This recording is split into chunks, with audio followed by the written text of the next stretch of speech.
Gina Kim sat alone in the back corner of the lab, her eyes fixed on the alien tissue sample under her microscope. While other students chatted and laughed around the main tables, she preferred the quiet of her own space. At 23, she was the youngest student in Seoul Interstellar Academy's advanced xenobiology program. And most days, that's exactly how people treated her, like she didn't belong. "Interesting," she whispered, making a note in her tablet as the Verruc skin cells reacted to the new compound she had created. No one had asked her to do this research. In fact, Professor Han had told the class to focus on the assigned textbook chapters. But Gina had read those months ago. The lab doors slid open with a soft hiss. Professor Han walked in, followed by 3 other faculty members. Their faces looked serious. "Everyone, please stop your work," Professor Han said, his voice cutting through the chatter. "I have important news." The room fell silent. Gina quietly set down her tools and turned to listen. "The Verruc Imperium has sent a diplomatic ship to Earth. It will arrive tomorrow." Professor Han paused as excited whispers filled the room. "This is the first official contact since the initial greeting 5 years ago. The Academy has been asked to provide scientific support for the Welcome Committee." Taiho, the top student in the program, immediately raised his hand. "Will students be allowed to participate, Professor?" "A few advanced students will be selected, yes." Professor Han's eyes scanned the room. "I will announce the names this afternoon." Gina turned back to her microscope. She knew she wouldn't be chosen. Despite her excellent grades, she was too quiet, too young, too female for the professors to notice. Later that day, Gina was packing her bag when Professor Han approached her desk. "You look surprised to see me, Gina," he said. "Yes, Professor. I reviewed the lab access logs." He pointed to her microscope. "You've been doing unauthorized research on Verruc biology." Gina's heart sank. "I'm sorry. I was just curious about—" "Your notes are quite remarkable," he interrupted, "particularly your observations about their cellular response to environmental changes." She blinked. "You read my notes?" "Yes. That's why you're going to join the Welcome Committee tomorrow." Gina almost dropped her tablet. "Me? But I'm not." "Not what?" "Not loud like Taiho. Not socially connected like the others." Professor Han shook his head. "Knowledge matters more than status, Gina. At least it should." The next morning, Gina stood with 7 other humans in the newly built interstellar reception hall. Her simple black uniform felt too big, and she had tied her long hair back in a neat bun to look older. Beside her, Taiho kept whispering to the others, clearly excited to be there. "Remember," Ambassador Du Yunli told them, "the Verruc value strength and intelligence. Show respect, but never weakness." A low rumble shook the building as the Verruc ship landed on the pad outside. Gina took a deep breath to calm her racing heart. The massive doors slid open. 3 tall figures entered the hall. The Verruc stood nearly 7 feet tall, with gray-blue skin and 4 eyes positioned to give them perfect panoramic vision. Their ambassador wore elaborate armor that clicked slightly with each step. "I am Commander Rax of the Verruc Imperium," the leader announced, his voice deep and metallic through the translator. "We bring greetings from the High Command." Ambassador Lee stepped forward and performed the formal greeting. Then he introduced each human one by one. When Gina's turn came, Commander Rax's 4 eyes barely looked at her before moving to Taiho. The dismissal was subtle but clear. The other Verruc did the same. Gina noticed something else too. When the aliens looked at the men, their upper eyelids remained still. When they looked at the women, their eyelids flickered rapidly. A biological response they couldn't control. "They're uncomfortable with human females," she realized. "They don't see us as equals." As the official speeches began, Gina watched the Verruc carefully. No one expected her to speak. No one expected her to do anything important. And that, she decided, might be her greatest advantage. 3 days after the Verruc arrival, Gina sat in Professor Han's office, reviewing data from the welcome ceremony. "You've been quiet," Professor Han said. "What did you notice about our visitors?" Gina looked up from her tablet. "They react differently to men and women. Their breathing changes when they speak to women. Their upper eyelids flutter, and they stand farther away." Professor Han nodded. "Most people missed that. The ambassador was impressed by your report." He read it. Gina was surprised. She had submitted her observations without expecting anyone to actually read them. "Yes, that's why I called you here." Professor Han slid a small metal card across the desk.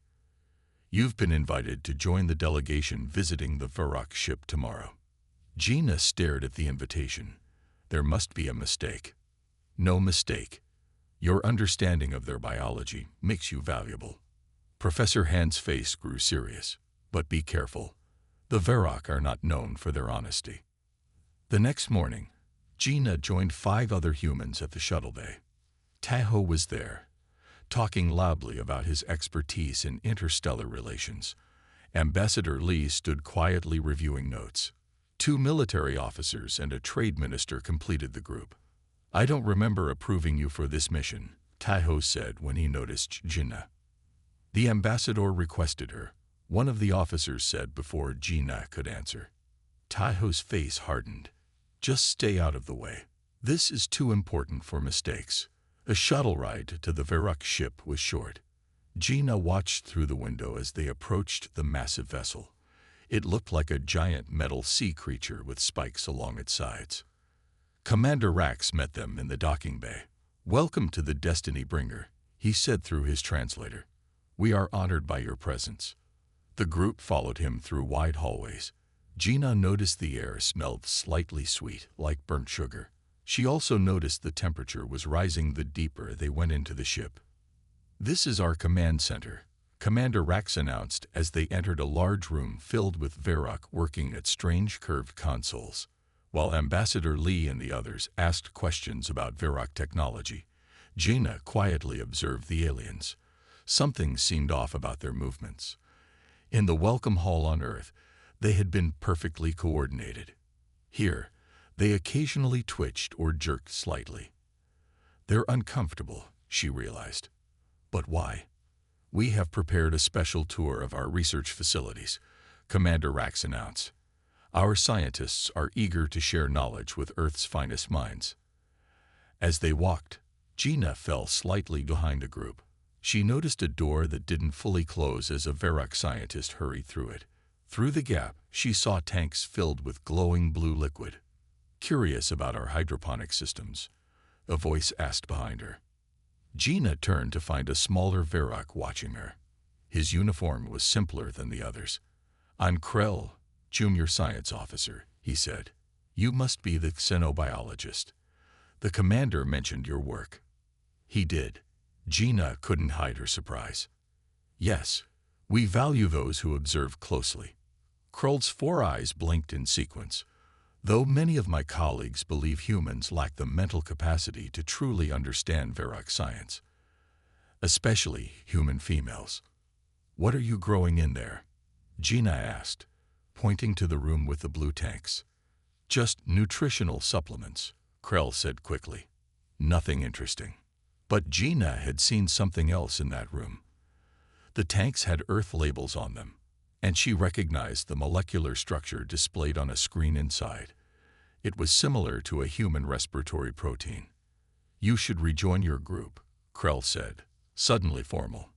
"It's easy to get lost on our ship." As Gina hurried to catch up with the others, her mind raced. The Varrock were studying human biology. They were growing something designed to interact with human systems, and they were hiding it from the delegation. Ambassador Lee was smiling and shaking hands with Commander Rax when she rejoined the group. "Wonderful news," he announced to the human delegation. "The Varrock have invited us to begin treaty negotiations next week. This is a historic moment for humanity." Only Gina noticed the subtle change in Commander Rax's breathing as he looked at each smiling human face. "He's lying," she thought. But about what? Gina couldn't sleep that night. The image of those blue tanks kept flashing in her mind. What were the Varrock really doing? Why study human biology in secret? The next morning, she went to Professor Han's office. I need to go back to the Varrock ship, she said. Professor Han looked surprised. Why? I saw something strange in their lab. They're studying human biology, but they hid it from us. That's a serious claim. Gina. Professor Han frowned. Do you have proof? No, Gina admitted. That's why I need to go back. Impossible. Only the treaty team is allowed on the ship now. Professor Han shook his head. Without evidence, no one will listen. Gina left his office feeling frustrated. She walked to the academy library and sat at a computer. If she couldn't go to the ship, she would find another way. She searched the database for everything about Varrock biology. Hours later, she found something interesting. Varrock could not tolerate certain Earth proteins. Even small amounts made them sick. So why study human respiratory systems? She whispered to herself. Just then, Taiho walked past her table. Still trying to prove you belong here? He asked with a smirk. The ambassador asked me to join the treaty signing next week. I'll be on the Varrock ship again tomorrow. An idea formed in Jinna's mind. Congratulations, she said. Could you take something to Krell for me? He asked about human biology texts. Taiho hesitated, then nodded. Fine, but only because it helps our relations with the Varrock. The next day, Gina gave Taiho a small package. Inside was a basic biology textbook and a tiny device she had built in her dorm room. It looked like a simple data drive, but contained a scanner programmed to search for human biological markers. 2 days later, the device sent data to Jinna's tablet. She stared at the results in horror. The Varrock were creating a biological agent that attacked human lungs. It would make humans weak but keep them alive. A perfect weapon if you wanted to conquer, not destroy. Gina needed more information. She used her academy login to access the ship's research database. Professor Han had shared the access codes with the science team, never expecting anyone to use them without permission. The ship's security was surprisingly easy to bypass. Soon, Gina was reading Varrock research notes. Humans will be disabled within 3 minutes of exposure, one note read. The treaty signing ceremony provides optimal distribution conditions. The treaty signing. In 5 days, at United Nations headquarters, with world leaders present. Gina downloaded everything she could find, her hands shaking. She had to warn everyone, but who would believe her? She tried calling Professor Han, but he didn't answer. She sent a message to Ambassador Lee, but his assistant replied that he was busy with treaty preparations. Gina sat in her dorm room, surrounded by data that proved the Varrock planned to attack Earth. She was just a student. No one important. No one powerful. Her tablet beeped with a new message. It was from the ship's database. The final delivery schedule for the biological agent. 3 containers to be placed in the UN ventilation system during the treaty signing. Gina's door suddenly slid open. 2 security officers stood there. Gina Kim, one asked. You need to come with us. Why? What's happening? Unauthorized access to secure systems. Ambassador Lee wants to speak with you immediately. As they led her away, Gina grabbed her tablet and slipped it into her pocket. The evidence was there. She just needed someone to look at it. In the security office, Ambassador Lee waited with Commander Rax. The Varrock's 4 eyes fixed on her with cold intensity. Miss Kim, the ambassador said, you've created a serious diplomatic incident. Sir, you don't understand, Gina said. The Varrock are planning. Silence. Commander Rax's voice boomed through his translator. Your actions show why humans cannot be trusted. Gina looked from the commander to the ambassador. She suddenly realized the truth. They didn't bring her here to listen. They brought her here to stop her. This student hacked into our research database, Commander Rax said to Ambassador Lee. This is a serious breach of trust. Gina watched Ambassador Lee's face fall. She had respected him, but now she wasn't sure whose side he was on. Gina, explain yourself, the ambassador demanded. Gina took a deep breath. Telling the whole truth would be dangerous. The Varrock would know she had discovered their plan. She needed time to find proof they couldn't ignore. I was curious about Varrock biology, she said, looking down as if ashamed. I wanted to learn more than what was in our textbooks. I'm sorry for breaking the rules. Commander Rax's 4 eyes narrowed. You expect us to believe simple curiosity led you to breach our security. She's just a student, Ambassador Lee said, sounding tired. An overeager one, but not a threat. Gina kept her face blank, though her heart raced. They were underestimating her. Good. Very well, Commander Rax said finally. But she is banned from all future meetings. Keep her away from our delegation. When Gina returned to her dorm, she found a message waiting on her personal tablet. It was from Krell, the junior Varrock scientist. Your scanning device was discovered, it read. But I told them it was mine. Meet me tomorrow at the Academy Garden. I have questions. Gina wasn't sure if she could trust Krell, but she needed allies. The next day, she waited on a bench surrounded by earth plants. Krell arrived wearing a breathing mask, which all Varrock used in Earth's atmosphere. Why did you help me? Gina asked. Krell sat down, keeping distance between them. The commander isn't telling us everything. Many junior scientists have questions about this mission. What do you know about the blue tanks? Gina asked carefully.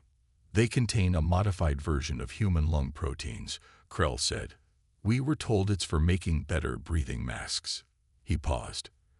But that doesn't explain why it's being prepared for the treaty signing.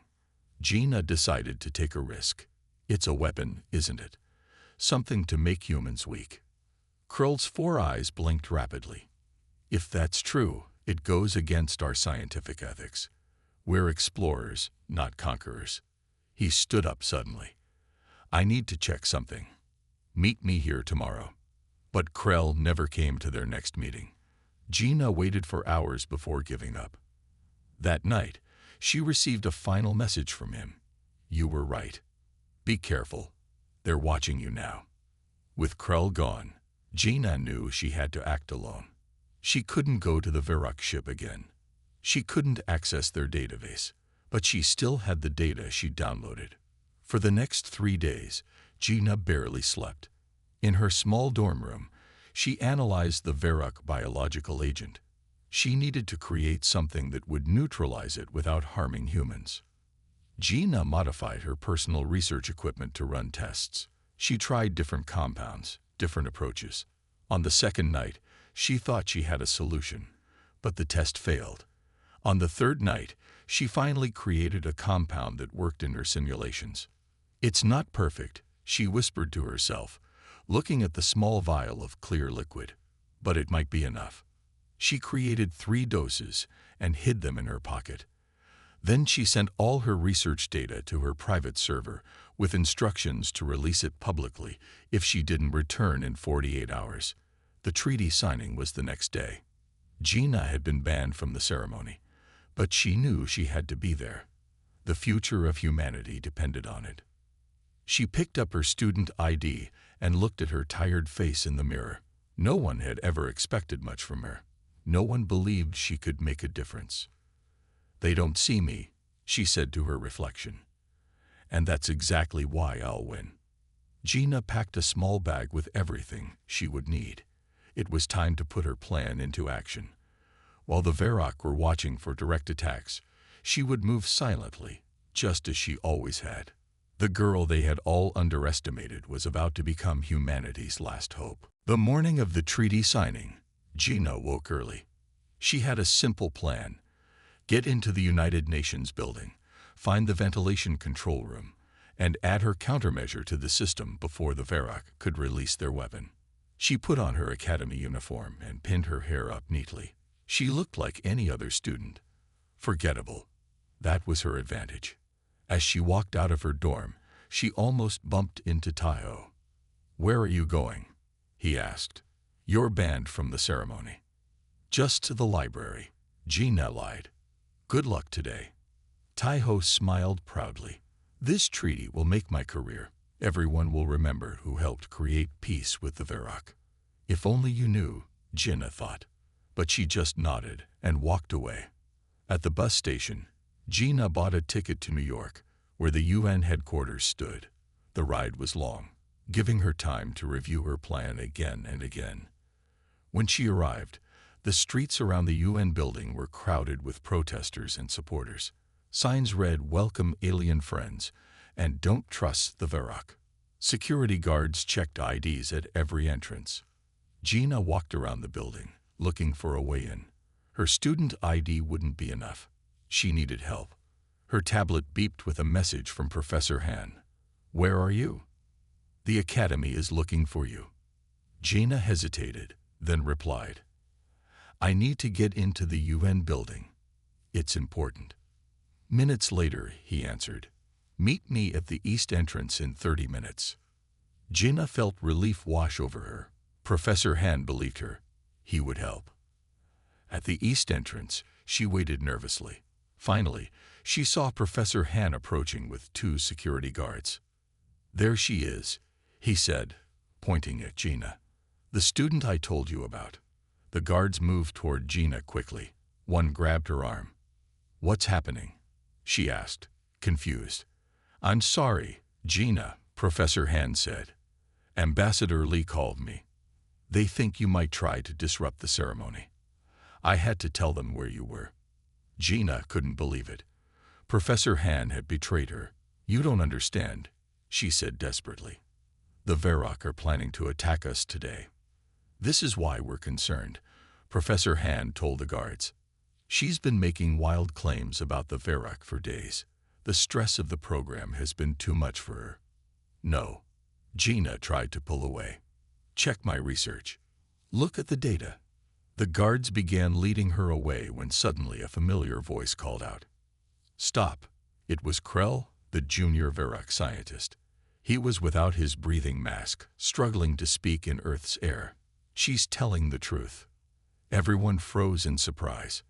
Varrock never removed their masks on Earth. "The commander plans to release a biological agent during the signing," Krell said, his voice strained. "It will weaken humans for the invasion." "That's impossible," Professor Han said. "Why would you betray your own people?" "Because scientists should heal, not harm," Krell answered. His skin was turning darker, a sign of distress. "I found proof in the lab. The agent targets human lungs. It's in my data chip." He held up a small device. One guard took the chip while the other kept hold of Gina. "We need to check this," the guard said, looking uncertain. "There's no time," Gina pleaded. "The ceremony starts in 1 hour." Professor Han studied her face for a long moment. "Let her go," he finally told the guards. "If she's wrong, I'll take full responsibility." The guards released Gina. She grabbed Krell's arm to support him as he struggled to breathe. "We need to get to the ventilation control room," she said. "I have a countermeasure, but we must act quickly." Professor Han nodded. "I have clearance to enter. Follow me." As they hurried into the building, Gina felt a mix of hope and fear. They had a chance now, but the Varrock would soon discover Krell's absence, and with his help, everyone would finally see that Gina had been right all along. But first, they had to stop a silent invasion that was only minutes away from beginning. Professor Han used his security card to open door after door as they moved deeper into the UN building. Gina helped Krell walk as he struggled to breathe Earth's air. "We need to get him a mask," Gina said, worried about the Varrock scientist. "No time," Krell wheezed. "Must reach ventilation room first." They turned a corner and almost ran into Taiho. He stared at them in shock. "What are you doing here?" he demanded. "And why does a Varrock with you?" "Taiho, listen," Professor Han began.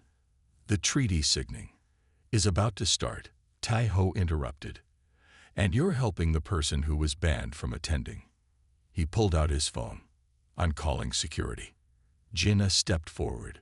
"The Varrock are planning to attack during the ceremony. They're going to release a biological weapon through the air system. Tai-Ho laughed. More wild stories. You're just jealous that I'm part of this historic event, and you're not. It's true, Krell said between labored breaths. Commander Rack's plans to weaken humans for invasion. Tai-Ho hesitated, looking at the struggling Varrock. Why would one of them betray their own kind? Because some of us believe in science for peace, Krell answered. Not war. A loud voice came over the building speakers. The treaty signing ceremony will begin in 20 minutes. All delegates please proceed to the main hall. We're running out of time, Gina said urgently. Tai-Ho, you can either help us save everyone in that room, or you can stop us. Choose now. Tai-Ho looked torn. Finally, he put his phone away. What's your plan? We need to get to the ventilation control room. Professor Han explained. Gina has created a countermeasure to neutralize their weapon. I know a shortcut, Tai-Ho said. Follow me. They rushed down a service hallway, supporting Krell between them. At the end of the hall, they reached a door marked Environmental Controls. It needs high-level clearance, Tai-Ho said, looking at the security panel. Gina pulled out her tablet. I can try to bypass it. No need, said a new voice behind them. They turned to see Ambassador Lee standing there, his security card in hand. Ambassador, Tai-Ho said. These people claim the Varrock are planning an attack. They say. I know, Ambassador Lee said quietly. I've suspected something was wrong for days. The Varrock delegation has been too eager, too accommodating. He looked at Gina. When Professor Han told me you were here with a Varrock scientist, I knew I needed to see for myself. Gina stepped forward. Then you believe us. I believe we can't take chances with humanity's future, the ambassador replied. He swiped his card, and the door opened. Inside the control room, screens showed the ventilation system for the entire building. The main hall, where the ceremony would take place, had a separate system. There, Krell pointed, his hand shaking. They will release the agent through those 3 vents, above the human delegates. Gina pulled out the 3 vials of her countermeasure. We need to add this to the air intake before they activate their weapon. Tai-Ho studied the system. If we put it here, he pointed to a central intake valve, it will spread throughout the entire system. Gina nodded. That's perfect. As they worked to add the countermeasure to the system, a loud alarm suddenly blared through the building. Security breach, a computerized voice announced. All personnel evacuate immediately. They've discovered Krell is missing, Professor Han said. On the screens, they could see people in the main hall looking confused. The Varrock delegation stood perfectly still, their 4 eyes scanning the room. Commander Rax will act now, Krell warned. He won't wait for the ceremony. Ambassador Lee grabbed a microphone. This is Ambassador Lee. There is no emergency. Please remain calm and stay in place. But on the screens, they could see 3 Varrock moving toward the air vents. They're going to release the weapon, Gina said. Right now. The 4 humans and 1 Varrock watched the screens tensely as Gina's countermeasure began to flow through the ventilation system. Everything depended on whether it would work in time. Look, Tai-Ho pointed at one screen. What's happening to them? On the screens, the 3 Varrock agents who had moved toward the vents suddenly stopped. They swayed slightly, as if dizzy. One dropped a small metal container. Your countermeasure is affecting them, Krell said to Gina. But how? It was designed to neutralize their weapon, not harm Varrock. Gina watched carefully. I didn't just neutralize their weapon. I modified it to release a mild sedative that only affects Varrock biology. She looked at the shocked faces around her. I studied their breathing patterns. I knew what would work. In the main hall, Commander Rax noticed his agent's strange behavior. He signaled to the other Varrock, who began moving toward the exits. They're trying to leave, Professor Han said. We need to stop them. Ambassador Lee grabbed a phone on the wall. Security, seal all exits immediately. No one leaves the building. On the screens, security guards moved to block the doors. The Varrock found themselves trapped. "We need to get down there," Jinnah said. "We have to show everyone what they plan to do." The group hurried to the main hall, Krell still struggling to breathe. When they burst through the doors, all eyes turned to them. "What is the meaning of this?" demanded the UN Secretary-General. Commander Rax stepped forward, his 4 eyes narrowed at Jinnah. "This human has disrupted a peaceful ceremony. She should be removed." "Peaceful," Jinnah said loudly. "Is that what you call trying to poison us?" Murmurs spread through the crowd. Human delegates looked confused. The Varrock delegation stood perfectly still, except for the 3 agents who continued to sway unsteadily. Ambassador Lee stepped forward. "We have evidence that the Varrock planned to release a biological agent during the ceremony, an agent designed to weaken humans." "Ridiculous accusations," Commander Rax said. "Where is this evidence?" Krell moved forward, still without his breathing mask. "I have the proof." He held up his data chip. "The formula, the plans, everything is here." Commander Rax's eyes widened in shock at seeing Krell.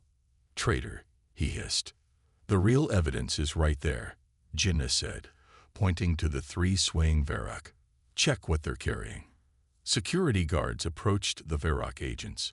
One of the guards picked up the metal container that had been dropped. "Be careful," Jinnah warned. "Don't open it."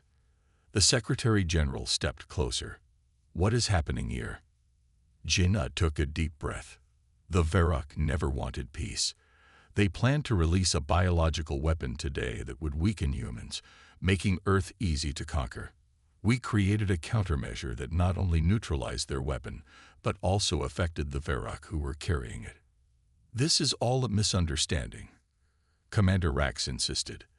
"Those are simply breathing supplements for our delegation." "Then why did your agents try to put them in the ventilation system?" Taiho asked. "We have it on video." One of the screens in the hall now showed footage of the Varrock agents approaching the vents with their containers. Commander Rax's composure finally broke. "Humans are weak, unworthy of the stars. We would have ruled you fairly." The room fell silent as everyone stared at the Varrock commander. "I think that's all the evidence we need," the Secretary-General said coldly. "Security, detain the Varrock delegation." As guards surrounded the aliens, Jinnah felt a wave of relief wash over her. People were finally listening. Her countermeasure had worked. Krell suddenly collapsed beside her, his breathing becoming more labored. "He needs help," Jinnah said urgently. "He needs a breathing mask." As medics rushed to help Krell, Ambassador Lee turned to Jinnah. "You saved us all today.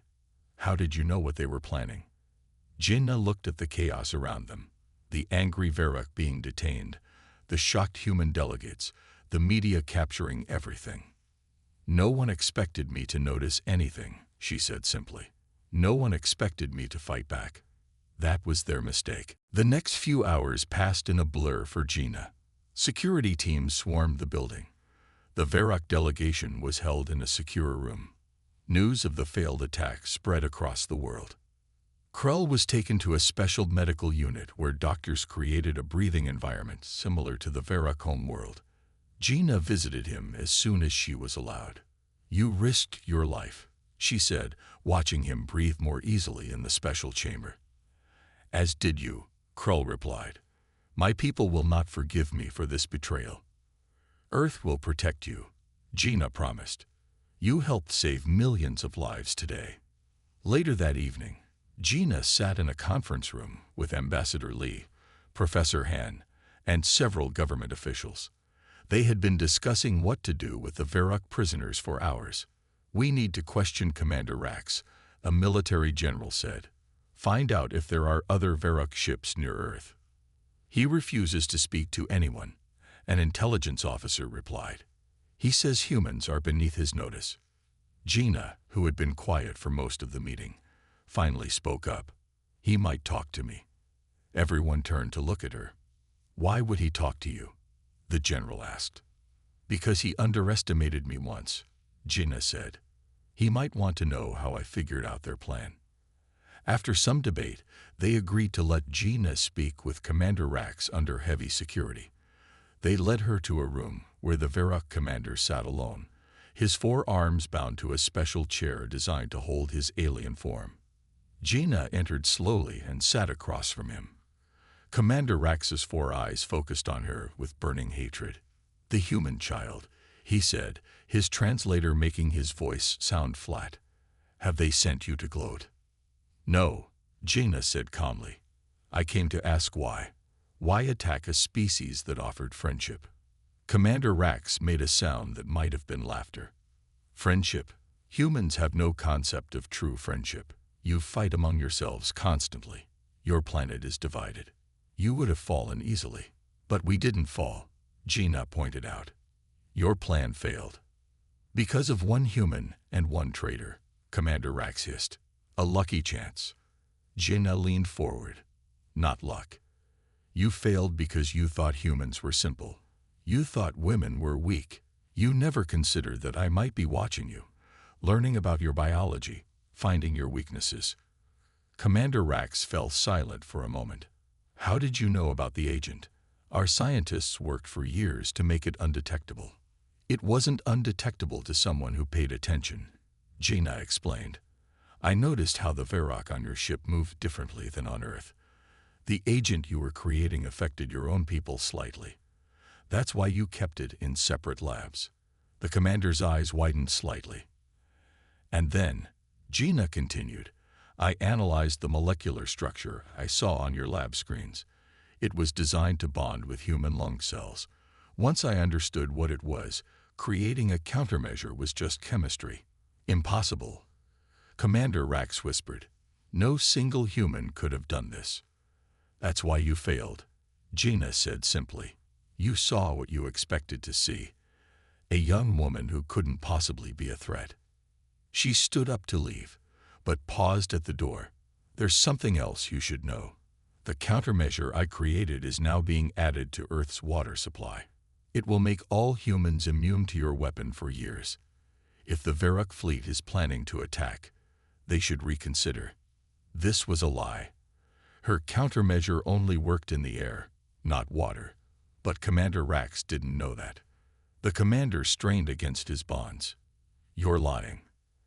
"Am I?" Gina asked calmly. "You didn't think I could stop your attack either. Yet here we are." As she walked out, she heard Commander Rax shout orders to be allowed to contact his fleet. She smiled to herself.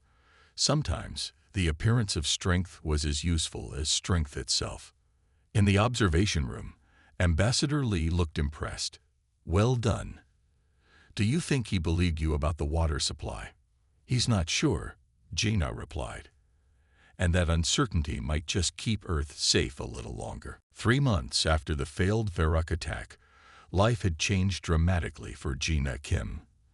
The quiet student who once sat alone in the back of the lab was now known worldwide as the girl who saved Earth. News programs wanted interviews. Universities offered her special positions. Government agencies tried to recruit her. Everyone wanted to meet the young woman who had outsmarted an alien invasion. But Gina had surprised them once again. She had turned down almost every offer and returned to Seoul Interstellar Academy to complete her studies. Why come back? Professor Han asked her one day in his office. "You could work anywhere now." Gina looked up from her research notes. "Because this is where I belong. This is where I can do the most good." Professor Han smiled. "Well, we're lucky to have you. And so is your new research partner." That new partner was Krell, the Verok scientist who had helped expose Commander Rax's plan.